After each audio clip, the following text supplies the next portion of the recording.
Look at this monkey trying to board first class. Probably stole that ticket.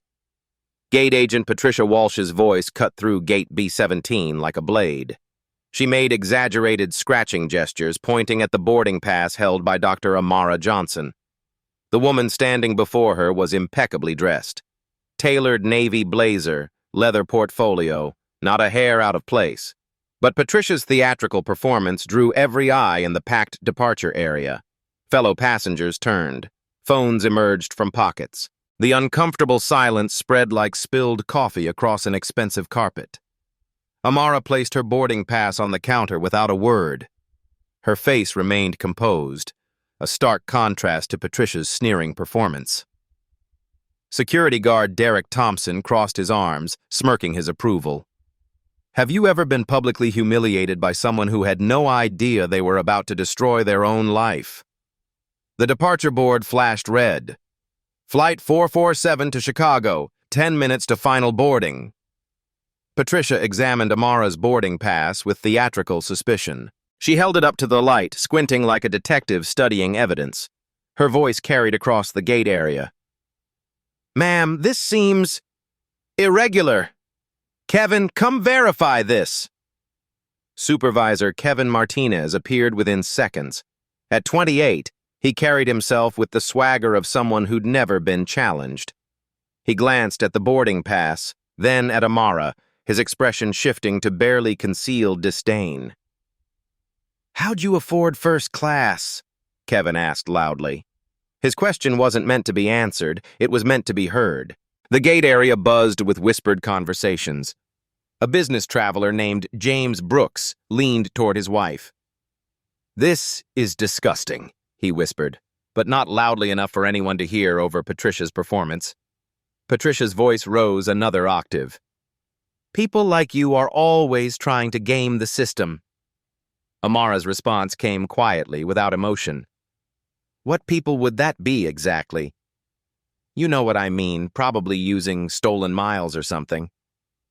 Behind the counter, Patricia's confidence grew with each passing second. She'd done this dance before. Make enough noise, create enough doubt, and most passengers would simply walk away. Problem solved. But Amara didn't move. Her Hermes briefcase caught the fluorescent light. For just a moment, an airline executive platinum card became visible in the side pocket. Patricia was too busy performing to notice. Amara's phone buzzed constantly against the counter. The caller ID read, Denver Airport CEO, but she ignored each call. Her calm demeanor seemed to unsettle Patricia, who doubled down on her aggression. Ma'am, we're going to need additional verification, Kevin announced. He spoke like a prosecutor delivering a closing argument. The crowd grew larger. Gate B17 was becoming a theater, and Patricia was the star of her own show. A young woman with purple hair opened her phone's camera app. Her username, @TravelJusticeNow, appeared at the top of her Instagram live stream. Within 30 seconds, she had 47 viewers. Y'all seeing this racist gate agent at Denver Airport? She whispered into her phone. This is absolutely wild. The viewer count climbed, 127, 203, 445. Another passenger, an older businessman, started his own recording. His TikTok account had 12 followers, but this felt important enough to document. Airport janitor Rosa Martinez pushed her cart past the growing crowd. She shook her head and kept working, but her movement slowed. She'd worked at Den for 15 years. She'd seen this before. Rosa happened to be Kevin's aunt, though neither acknowledged the other during work hours. She'd raised him after his parents died. She'd taught him better than this. Patricia's performance reached its crescendo. These people think they can just walk into first class because they put on nice clothes. The Instagram live stream peaked at 1,247 viewers. Comments flooded in. Get her badge number. This is 2025, not 1925. Someone call the news. What airline is this? But scattered among the outrage were different voices. Probably is fraud, TBH. Airport staff just doing their job. People crying racism over everything. Kevin stepped closer to Amara. His voice carried the authority of someone who'd never been told no. "Ma'am, we need to see additional identification, credit cards, bank statements, proof of income." "Proof of income?" Amara repeated. Her voice remained level, but something flickered behind her eyes. Patricia sensed weakness. "Standard procedure for suspicious purchases." The departure board updated. "Flight 447, 7 minutes to departure." James Brooks finally found his voice. "This is harassment," he called out from the crowd. Patricia whirled around. "Sir, please step back. We're handling a security matter." Security guard Derek Thompson stepped forward, his hand resting on his radio. "Is there a problem here?" "Just some confusion about ticket validity," Kevin replied smoothly. Derek nodded, his posture suggesting he'd be happy to escalate things further. He'd been waiting for some action during his shift. The live stream audience grew, 1,147 viewers across multiple platforms. Someone had started recording from 3 different angles. The incident was becoming its own ecosystem. Amara opened her briefcase with deliberate slowness. Inside, folders were arranged with military precision, a tablet computer, a Montblanc pen, and something else. Something that caught the light for just a moment before disappearing behind other items. Patricia saw her chance. "Ma'am, if you can't provide adequate documentation, we'll need to involve additional security." "Additional security for what?" Amara asked. "Suspected ticket fraud is a federal offense," Kevin added. He was making things up now, riding the wave of his own authority. Rosa Martinez had stopped pretending to work. She stood 20 feet away, watching her nephew destroy his career in real time. She wanted to intervene, but Denver International had strict policies about employee interference. The viewer count on @TravelJusticeNow's stream hit 2,100. Someone in the comments recognized the gate number and airline. Others were already calling Denver Airport's customer service line.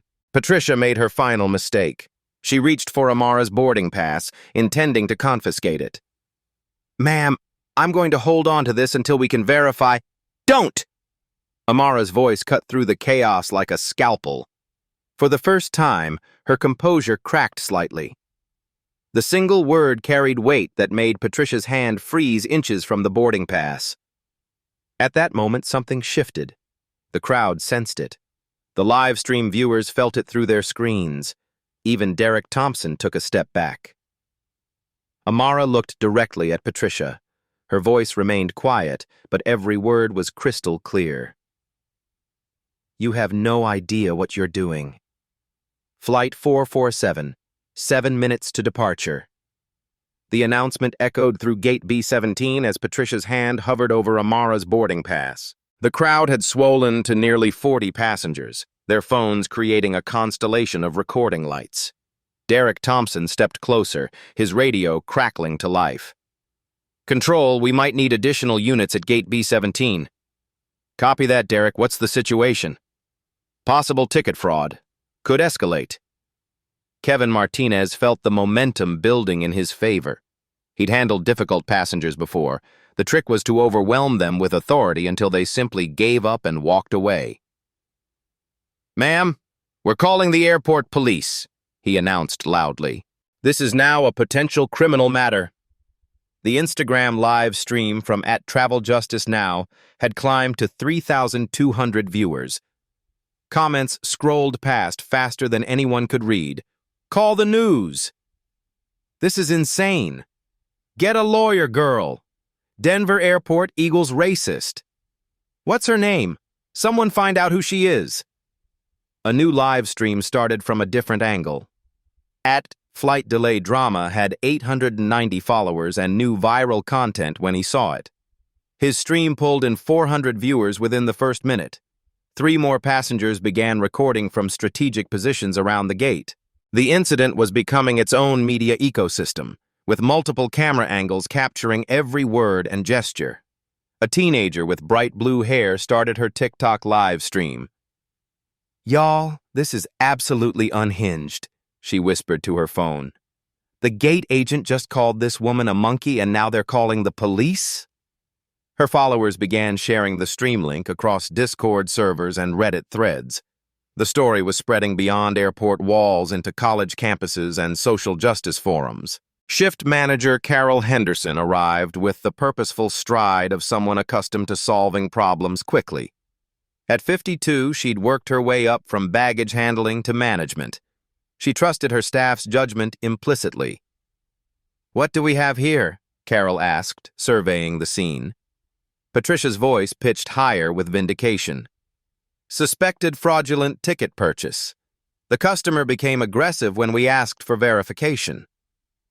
Carol looked at Amara, still standing calmly behind the counter, then at the crowd of passengers recording everything. Her jaw tightened. The last thing Denver International needed was another viral incident.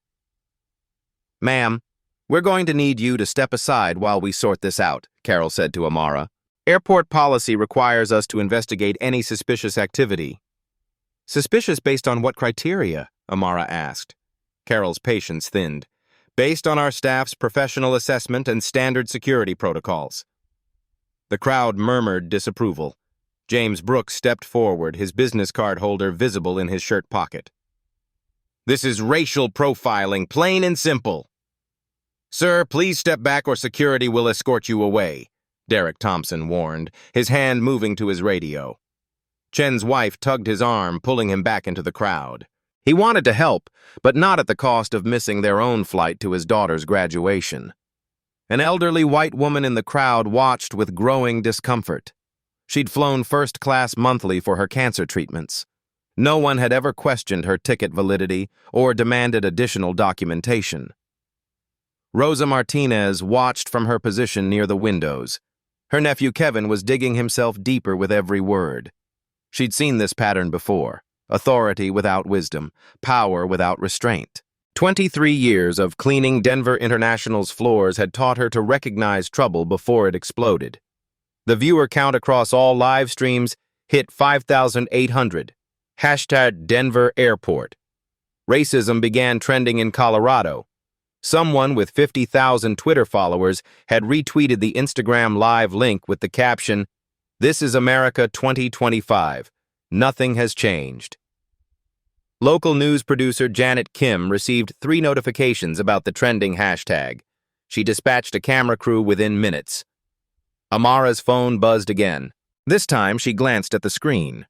The caller ID read Michael Torres, Den CEO. She declined the call with a slight shake of her head. Patricia interpreted this as weakness. "See? Probably can't even answer her own phone because it's stolen too." The accusation drew audible gasps from the crowd. Several passengers shook their heads in disgust. One woman loudly stated, "This is disgusting." Carol made her decision. "Ma'am, we need to search your luggage for verification of identity and payment method. Standard procedure for suspected fraud." "Standard for whom?" Amara asked quietly. "For anyone we suspect of fraudulent activity." The live stream comments exploded. "Lawsuit! This is America in 2025, y'all. Someone needs to lose their job. Where are the white people being searched?" Recording everything for the lawsuit. Airport police officer Maria Santos arrived, her radio crackling with dispatch updates. She surveyed the scene. One black woman surrounded by 3 airport employees and a security guard, with dozens of passengers recording everything from multiple angles. Santos recognized the setup immediately. 12 years as a police officer had taught her to spot situations that would end badly for everyone involved. "What's the situation?" Santos asked Carol, her voice professionally neutral. "Suspected ticket fraud, customer refusing to cooperate with standard verification procedures." Santos looked at Amara, noting her expensive clothing, professional demeanor, and complete lack of aggression. Red flags began waving in her mind. "Ma'am, can you provide additional identification beyond what's typically required for boarding?" Santos asked carefully. Amara's voice remained steady. "I've provided everything legally mandated for air travel.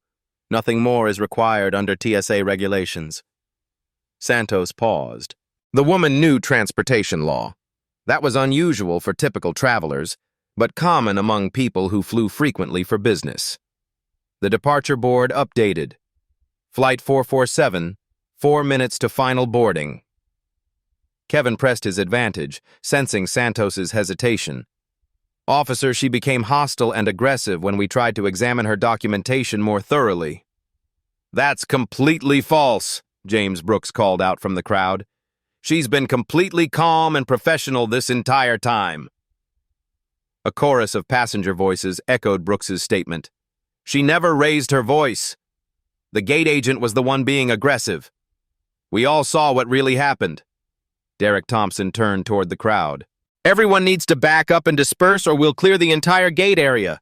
This is public space, Brooks replied. We have a right to witness this.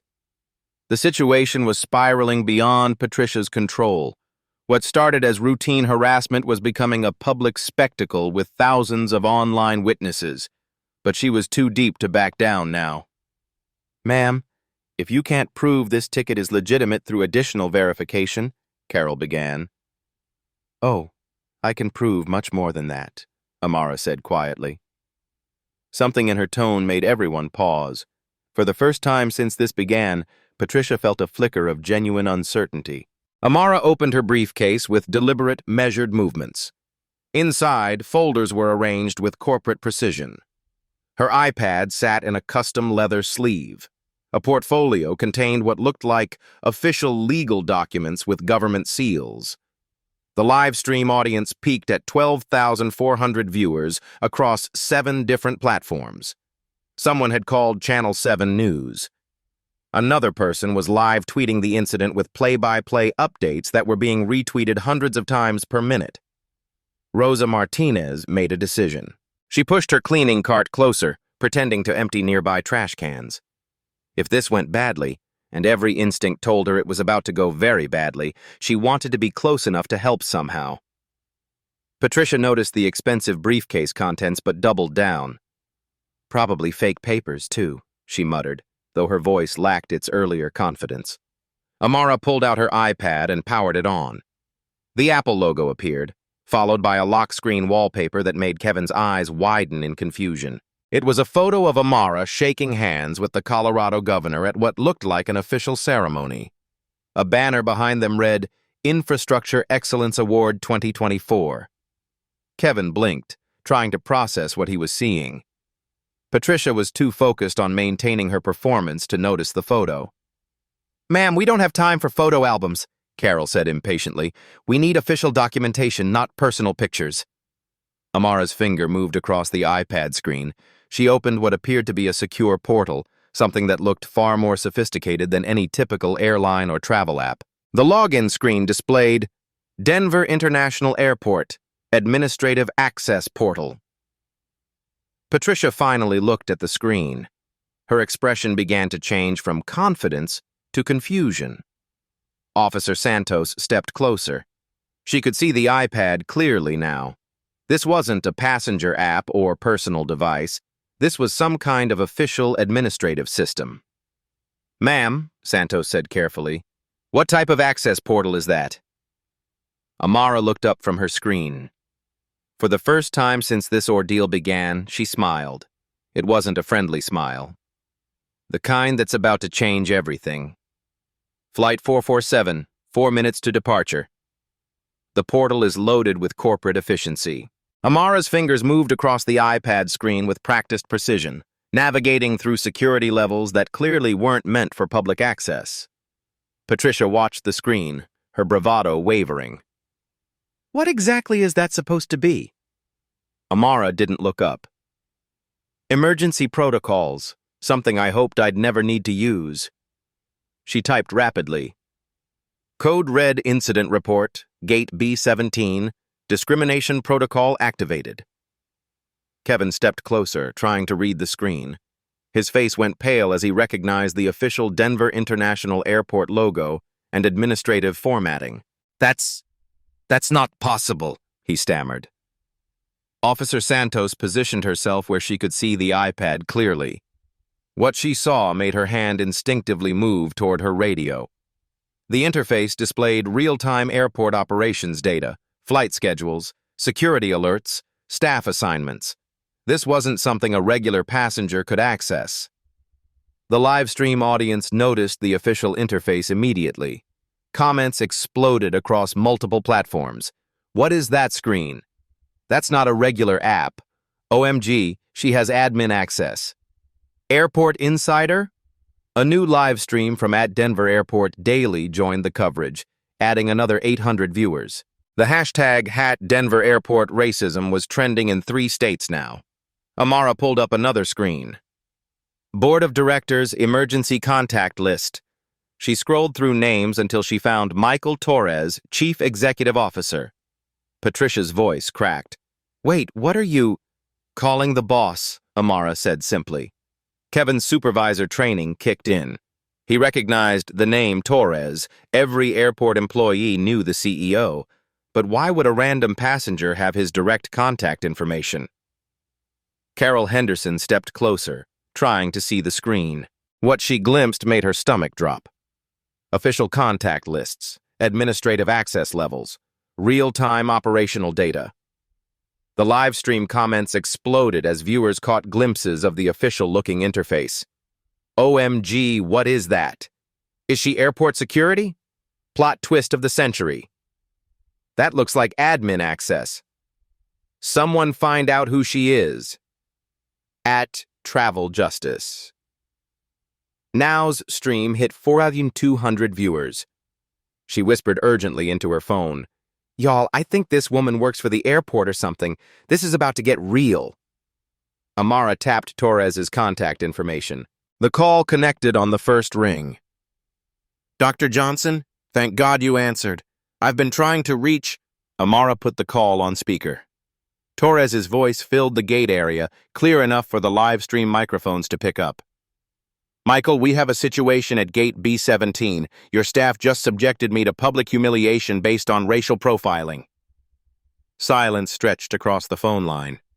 Carol Henderson's face drained of color as she recognized the CEO's voice. Her 22 years at Denver International had taught her to recognize trouble, but this was beyond anything she'd experienced. "Dr. Johnson, What happened? Are you injured?" "Physically? No. But your gate agent called me a monkey in front of dozens of passengers. On camera. It's streaming live to thousands of people right now." Patricia's legs nearly gave out. She grabbed the counter for support, her mind racing to process what she was hearing. The CEO was calling this woman Dr. Johnson, with a level of deference she'd never heard before. Torres's voice carried the weight of someone watching his career collapse in real time. "Oh my God. Dr. Johnson, I am so deeply sorry. Which employees were involved?" Amara looked directly at Patricia. "Gate agent Patricia Walsh, supervisor Kevin Martinez, shift manager Carol Henderson, and security guard Derek Thompson.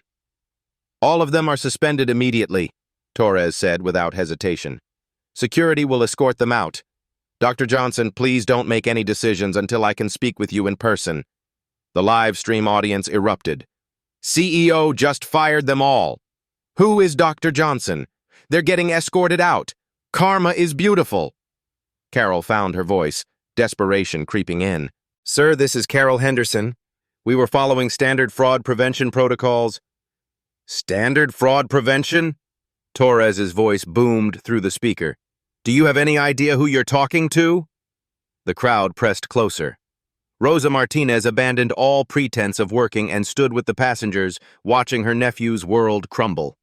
23 years of airport experience had taught her to recognize when someone was about to lose everything. A businessman in the crowd started a new recording angle.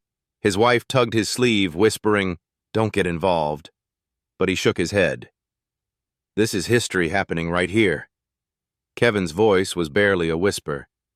Who is she?" Torres answered for him, his voice heavy with the weight of catastrophic revelation. "Dr. Amara Johnson is the chairman of the Johnson Foundation.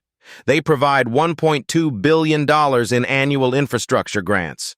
Denver International receives 47% of our operational funding through Johnson Foundation partnerships." The silence that followed was deafening. Even the live stream comments paused for a moment before exploding into digital chaos. Billionaire philanthropist. Airport just messed with the wrong one. $1.2 billion. Karma is real. They're all getting fired. Called a billionaire a monkey.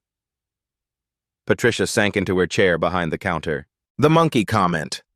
The ticket accusations. The theatrical suspicion. All directed at someone who essentially funded their paychecks. A college student in the crowd started crying. She'd been recording everything on her phone, and the weight of witnessing such raw injustice, followed by such swift justice, overwhelmed her. James Brooks turned to his wife. Do you understand what just happened? They racially profiled someone who could shut down this entire airport. His wife nodded grimly. They didn't just attack a person. They attacked their own livelihoods. Amara continued typing on her iPad. New screens appeared. Financial dashboards showing millions of dollars in annual transfers to Denver International Airport. Real numbers, real contracts, real power. Michael, I'm looking at our funding agreements right now. Section 12.3 specifically addresses diversity and inclusion requirements. Yes, ma'am. The anti-discrimination clauses, which your staff just violated spectacularly, in public, on live stream. Officer Santos stepped back from the group. This was beyond airport jurisdiction now. This was corporate disaster management. She'd need to call her supervisor immediately. Derek Thompson tried to retreat toward the terminal corridor, but Santos caught his arm. Stay put. This isn't over. Derek's face was pale. His security training had covered de-escalation, crowd control, and emergency response. It had never covered what to do when you've just helped humiliate someone who controls your employer's budget. Amara pulled up another screen, a contact list labeled Legal Department, Johnson Foundation. She selected a name. Jennifer Walsh, Senior Legal Counsel. Wait, Patricia gasped, recognition dawning. Walsh? That's my sister. Amara paused her typing. Your sister works for us? Patricia nodded miserably. She's head of your legal department. The irony wasn't lost on the live stream audience. Comments poured in about cosmic justice and family dinner conversations. Her sister works for the victim. Family dinner's gonna be awkward.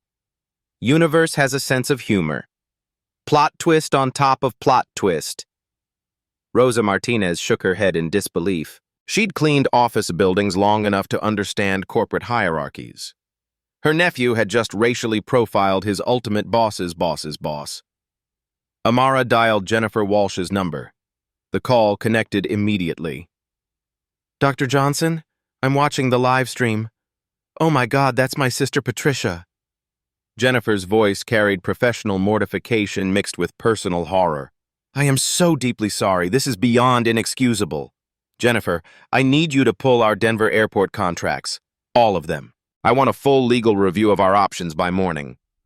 Already on it. Dr. Johnson, I have to ask, are you planning to withdraw funding? Amara looked around the gate area. 40-plus passengers were hanging on every word. Thousands more were watching online.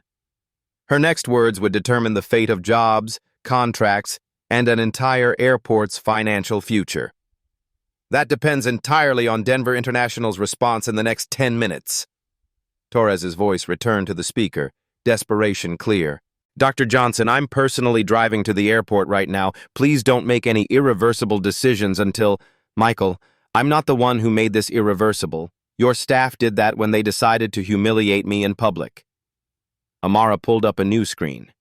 Emergency board meeting. Crisis management protocol. With a few taps, she sent meeting requests to 12 board members. Subject line, immediate review of all Denver International Airport partnerships due to racial discrimination incident. Kevin finally found his voice. Dr. Johnson, we didn't know. Amara looked at him with cold precision. You didn't know because you didn't care to know. You saw a black woman and immediately assumed fraud. That's the definition of racial profiling. She turned to Patricia. You called me a monkey, on camera, in front of dozens of witnesses. That comment is now permanently archived on multiple platforms. Patricia began crying. I'm sorry, I'm so sorry. I didn't mean... You meant every word. The question is, what are you going to do about it now? The departure board flashed. Flight 447, 2 minutes to final boarding. Amara's second phone buzzed. The caller ID read Colorado Governor's Office.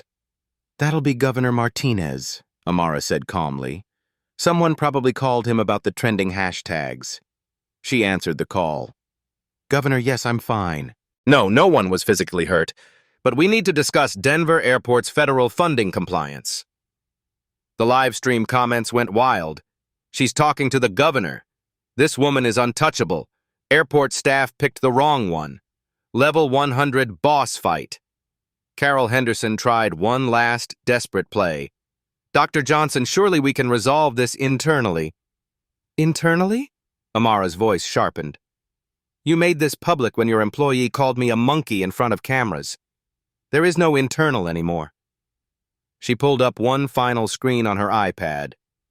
Emergency contact, Federal Aviation Administration. You see, Carol, racial discrimination in transportation isn't just a corporate policy violation. It's a federal crime under Title VI of the Civil Rights Act. Officer Santos nodded grimly. She'd been wondering when federal jurisdiction would enter the conversation. Amara continued typing. I'm filing formal complaints with the FAA, the Department of Transportation, and the Equal Employment Opportunity Commission, all citing today's incident. Kevin collapsed into a nearby chair. His 28 years had never prepared him for anything like this. Rosa Martinez finally approached the group. Kevin, mijo, what have you done? Kevin looked up at his aunt, the woman who'd raised him, taught him right from wrong, worked 2 jobs to put him through college. Tia Rosa, I messed up. I messed up so bad. Rosa shook her head sadly. Yes, you did. And now you have to face it. Amara closed the iPad and placed it back in her briefcase.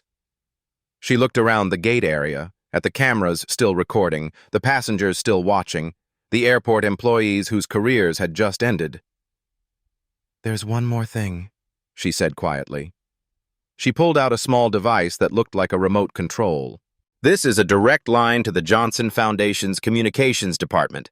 One press of this button, and our PR team issues a statement to every major news outlet in the country.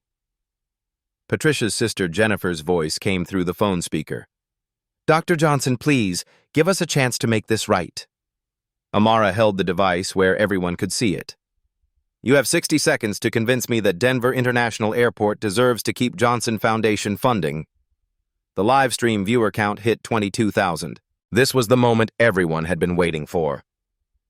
Starting now, Torres's voice crackled through the speaker with desperate urgency. Dr. Johnson, I'm implementing immediate termination procedures for all involved staff. Full severance packages revoked. They'll be escorted from the property within the hour. That's a start, Amara replied coolly. What else? She opened a new screen on her iPad.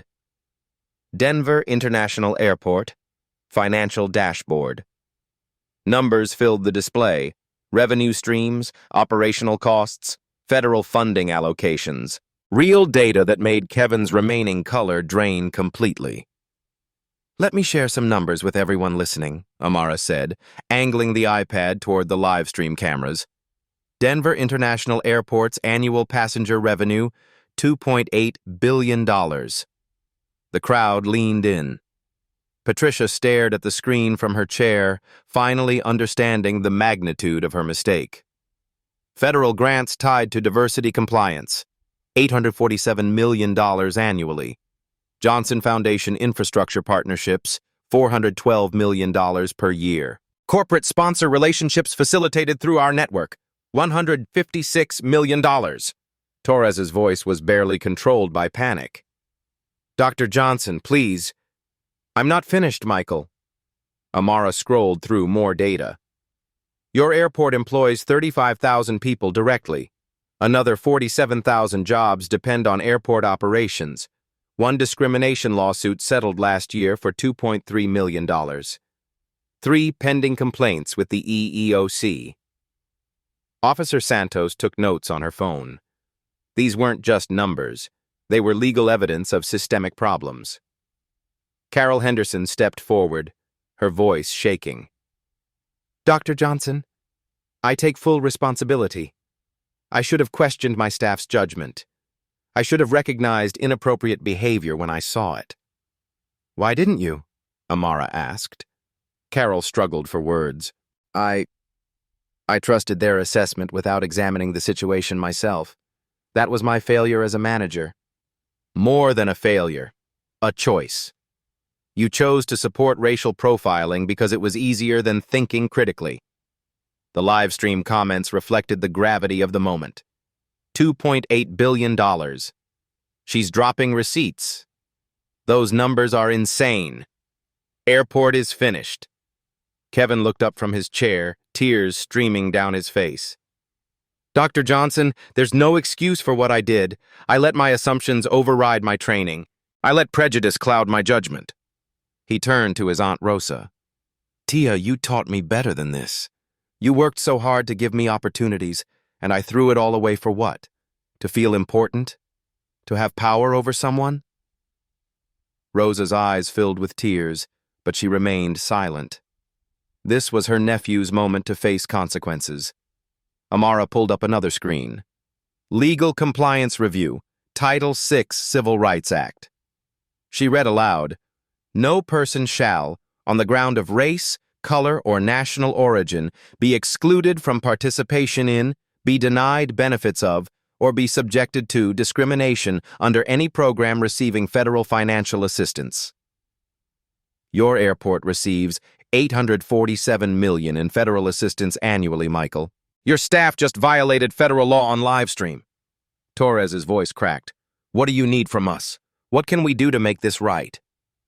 Jennifer? Amara addressed her legal counsel through the speaker. What are our options under contract law? Jennifer Walsh's voice was grimly professional. Section 15.2 of our partnership agreement allows immediate withdrawal for cause. Subsection C specifically covers discrimination incidents. We have unilateral termination rights. Patricia finally spoke, her voice broken. Dr. Johnson, what I said was unforgivable. The monkey comment. There's no excuse, no justification. I was cruel and racist, and I did it deliberately. She looked directly at the live stream cameras. I want everyone watching to know this is what racism looks like. This is what happens when someone thinks they can treat another human being as less than human because of their skin color. Amara studied Patricia's face. Why now? Why are you apologizing now that you know who I am? Because I should have apologized the moment I said it. Money and power shouldn't determine whether someone deserves basic human respect. The live stream audience hit 28,000 viewers across all platforms. Hashtag Denver Airport Racism was trending nationally now. Major news outlets were picking up the story. Jennifer Walsh continued her legal analysis. Dr. Johnson, I'm drafting a comprehensive response plan. Mandatory sensitivity training for all staff, third-party diversity auditing, monthly reporting to your foundation. And financial accountability? Amara asked. A dedicated fund, $5 million, for diversity and inclusion programs at Denver International, administered by the Johnson Foundation to ensure proper implementation. Torres added quickly, We'll also establish a passenger rights ombudsman position, direct reporting to both airport administration and your foundation. Amara opened another screen. Johnson Foundation, Crisis Response Protocol. She typed rapidly, each keystroke echoing through the silent gate area. Michael, you mentioned immediate termination. Let's discuss specifics. Patricia Walsh, terminated for racial harassment. Kevin Martinez, terminated for discrimination and abuse of authority. Derek Thompson, terminated for failure to protect passenger rights. Derek had been silent until now. He finally spoke up. Dr. Johnson, I should have intervened when I saw what was happening. Instead, I encouraged it. I was ready to escalate force against someone who'd done nothing wrong. He unclipped his radio and security badge, placing them on the counter. I don't deserve to work in security if I can't tell the difference between a threat and a passenger. The crowd of passengers had grown to nearly 70 people. Other flights were boarding around them, but passengers from those flights stopped to watch the unfolding corporate crisis. A teenage girl with her phone raised called out, "Dr. Johnson, what would you tell young black girls watching this right now?" Amara looked directly at the camera. I'd tell them that education is power, economic independence is freedom, and when someone tries to diminish you because of your race, you have choices about how to respond. She held up the communications device she'd shown earlier. Violence isn't the answer, revenge isn't the answer, but accountability, system change, those are definitely answers. Torres's voice grew more desperate. Dr. Johnson, we'll implement everything immediately. Full transparency, public reporting of all diversity metrics, whatever it takes to maintain our partnership. Prove it, Amara said. Give me specifics. 24-hour implementation timeline, emergency board meeting tonight. Public apology issued within 2 hours. New harassment reporting system operational by tomorrow morning. Jennifer Walsh added, legal review of all personnel files for patterns of discriminatory behavior. Mandatory retraining for every customer-facing employee. Zero tolerance policy with immediate termination consequences. Amara consulted her watch. Flight 447 boards in 90 seconds. I need decisions now, not promises. She pulled up a contract termination form on her iPad. One signature ends $412 million in annual funding. Are you giving me reasons not to sign? The live stream comments were moving too fast to read. Sign it. They deserve to lose funding. Give them a chance. Systematic change takes time. Carol Henderson made one final attempt. Dr. Johnson, I've managed staff for 15 years. I know good people from bad people. Patricia made a terrible mistake, but she's not evil. Kevin let power corrupt his judgment, but he can learn from this. What about the culture that enabled this? What about the system that made them think this was acceptable? That's on me. That's leadership. We created an environment where bias could flourish unchecked. Rosa Martinez approached Amara directly.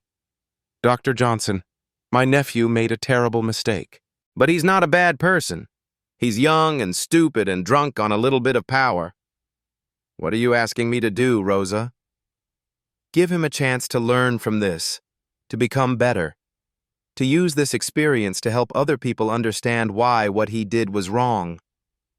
Amara considered Rosa's words. You've worked here for how long? 23 years. Seeing a lot of good people make bad choices. I've seen some bad people make good choices too. The departure board updated. Flight 447, final boarding call, gate closing in 90 seconds. Amara looked around the gate area one final time. 70 passengers watching. 28,000 people streaming online. National news crews en route. The weight of institutional change balanced on her next decision. She opened the contract termination form.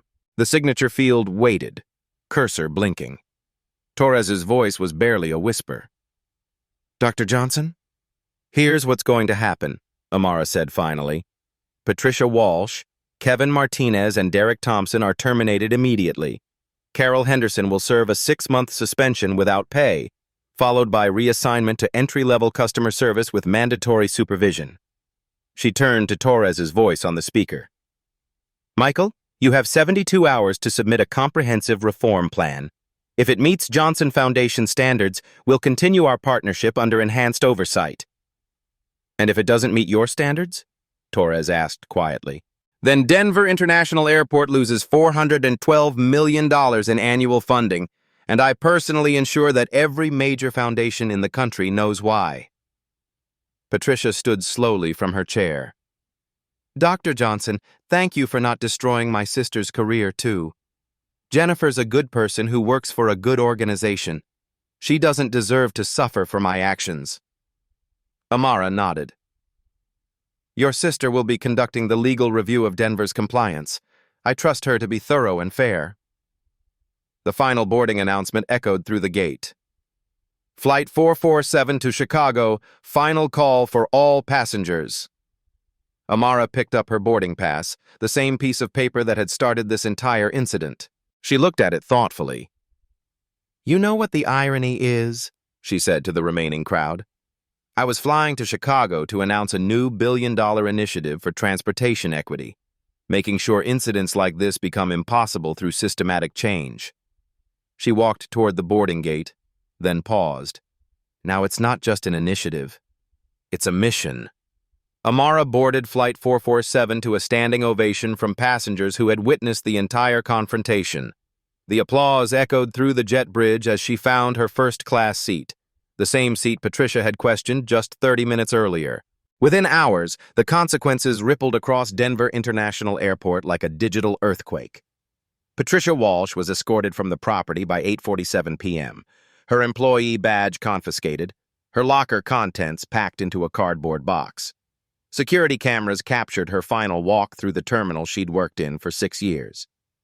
Kevin Martinez met the same fate 40 minutes later. Rosa Martinez watched from the cleaning supply closet as her nephew handed over his supervisor credentials. She didn't approach him. Some lessons had to be learned alone. Derek Thompson's termination was swift and public. Airport security removing a security guard created its own viral moment, meta-irony that the internet devoured eagerly. Carol Henderson's suspension began immediately. Her office was sealed, her computer access revoked, her management responsibilities redistributed. 15 years of climbing the corporate ladder undone by 30 minutes of poor judgment. By 11 p.m., Denver International Airport CEO Michael Torres held an emergency press conference in the main terminal. Local news crews had arrived within 2 hours of the trending hashtags. National outlets followed by evening.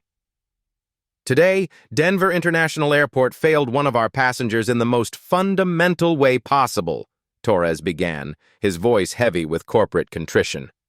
"Dr. Amara Johnson, a valued partner and respected member of our community, was subjected to racist harassment by our staff." He looked directly into the cameras. "There is no excuse, no justification, no acceptable explanation for what happened at Gate B17 today." The Johnson Foundation's response came at midnight, a precisely worded statement that legal teams had crafted in record time. The Johnson Foundation acknowledges Denver International Airport's immediate response to today's discrimination incident.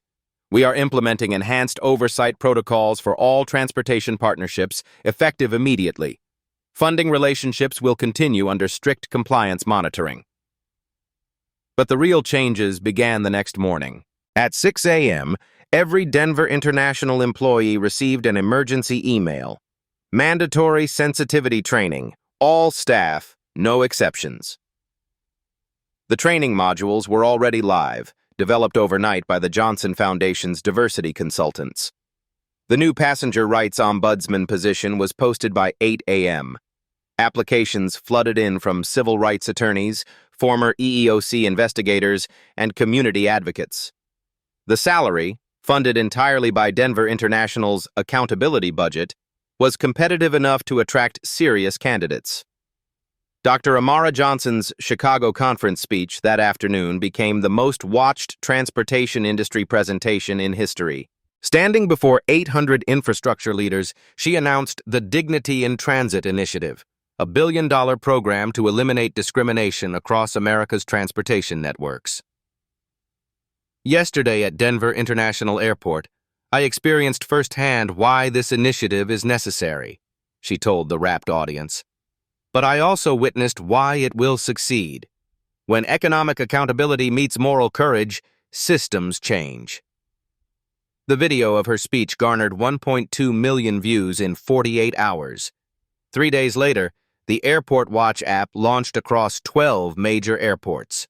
Passengers could report discrimination incidents with one-click video upload. Real-time staff performance tracking tied directly to employment reviews. Anonymous complaints routed instantly to ombudsman offices. The app's first week generated 847 downloads and 23 incident reports, ranging from minor rudeness to potential civil rights violations. Each report triggered immediate investigation protocols. Denver International's transformation accelerated. New hiring practices prioritized cultural competency alongside technical skills. Customer service scripts were rewritten to eliminate subjective judgment calls about passenger legitimacy. The $5 million diversity fund launched with measurable goals, reduced discrimination complaints by 75% within 6 months, achieve 90% employee satisfaction in bias training evaluations, implement monthly community partnership programs. Rosa Martinez received an unexpected promotion to Facility Services Supervisor, the first custodial worker in Denver International history to advance to management. Her 23 years of observation had taught her more about airport operations than most executives understood. Mrs. Martinez knows this place better than anyone, Torres explained to the board of directors. She's seen what works and what doesn't. She's watched good people make bad choices. Her perspective is exactly what we need in leadership. Rosa's first initiative was revolutionary. Monthly listening sessions, where custodial staff could report observations about employee behavior. The cleaning crew saw everything. They knew which staff members treated passengers with respect and which ones didn't. Patricia Walsh found herself unemployable in the airline industry. Background checks revealed the Denver incident within minutes of application submissions. She moved back with her parents in suburban Colorado, spending her days reflecting on 15 seconds that destroyed her career. Her sister Jennifer continued leading the Johnson Foundation's legal department, but family dinners became exercises in awkward silence. Kevin Martinez enrolled in community college courses on diversity and inclusion. His Aunt Rosa had made it clear, if he wanted redemption, he needed education. The young man who'd felt powerful harassing passengers now studied the psychology of bias and the history of civil rights. Derek Thompson started working construction. His security career permanently ended. The uniform that once gave him authority over others had been replaced by a hard hat and the humility of starting over. The live stream that started it all, at Travel Justice Now's original Instagram Live, became required viewing in the Johnson Foundation's diversity training program. Nearly 400,000 views turned 30 minutes of racism into an educational tool for change. Most importantly, discrimination complaints at Denver International dropped 68% within 6 months. The combination of enhanced training, economic accountability, and cultural transformation created measurable progress. Other airports began requesting Johnson Foundation partnerships, eager to implement similar oversight programs. The Denver model became a case study in business schools and civil rights organizations nationwide. Real change, it turned out, was possible when moral courage met economic leverage. 6 months later, Dr. Amara Johnson returned to Denver International Airport. This time, her arrival was very different. Gate agent Maria Santos, Patricia's replacement, greeted her with professional courtesy and genuine warmth. Dr. Johnson, welcome back to Denver. Your flight to Chicago is on time, and we've prepared priority boarding for you. No questioned tickets, no demanded documentation, no theatrical suspicion. The transformation was visible everywhere. New diversity posters lined the terminal walls. Staff wore badges reading, "Dignity in Transit Champion." The passenger rights ombudsman's office occupied premium real estate near the main security checkpoint. Rosa Martinez, now Facility Services Supervisor, spotted Amara near Gate B17, the same gate where everything had changed. She approached with a smile. Dr. Johnson, thank you for coming back. Thank you for giving us a chance to become better. How's Kevin doing? Amara asked. He's good, really good. Finished his diversity counseling program. He volunteers at community centers now, teaching kids about respect and equality. Says he wants to spend his life making sure no one else makes his mistakes. Amara nodded approvingly. Redemption through service. That's exactly what I hoped for. The Airport Watch app had processed 2,147 incident reports across participating airports. Most were resolved through immediate coaching and retraining. The few serious cases resulted in terminations and civil rights investigations. Denver International's success story inspired 23 other airports to implement similar oversight programs. The Johnson Foundation's Transportation Equity Initiative expanded to train stations, bus terminals, and subway systems nationwide. These are the real-life stories that matter. When one person refuses to accept discrimination, when economic power meets moral courage, entire systems can change. Black stories like Dr. Johnson's remind us that dignity isn't negotiable, and justice doesn't always require courtrooms. Sometimes it requires balance sheets. This touching story proves that real change happens not through violence or revenge, but through strategic accountability. Dr. Johnson's calm response transformed a moment of humiliation into a movement for systemic reform.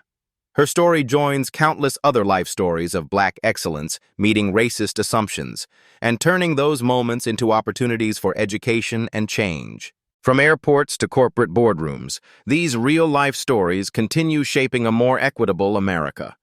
The most powerful weapon against discrimination isn't anger, it's preparation. Dr. Johnson's education, economic independence, and strategic thinking turned 30 minutes of racism into decades of institutional change. Patricia Walsh never worked in customer service again. Kevin Martinez became a diversity trainer. Derek Thompson learned humility through hard labor. Carol Henderson spent her suspension studying unconscious bias before returning as a better manager. But the real victory belonged to every passenger who would never again face what Dr. Johnson experienced at Gate B-17. Your turn to make a difference. Have you witnessed discrimination in airports, hotels, or restaurants? Share your story in the comments below. Your experience matters, and your voice can inspire change. Does this story motivate you to research who funds the businesses you support? Economic accountability works when consumers demand better. Ready for more stories of quiet heroes creating loud change? Subscribe to Black Soul Stories and hit the notification bell. Every week we uncover another person who refused to stay silent and changed everything. Share this video if you believe dignity isn't negotiable, no matter where you travel. Your share could prevent someone else from experiencing what Dr. Johnson endured.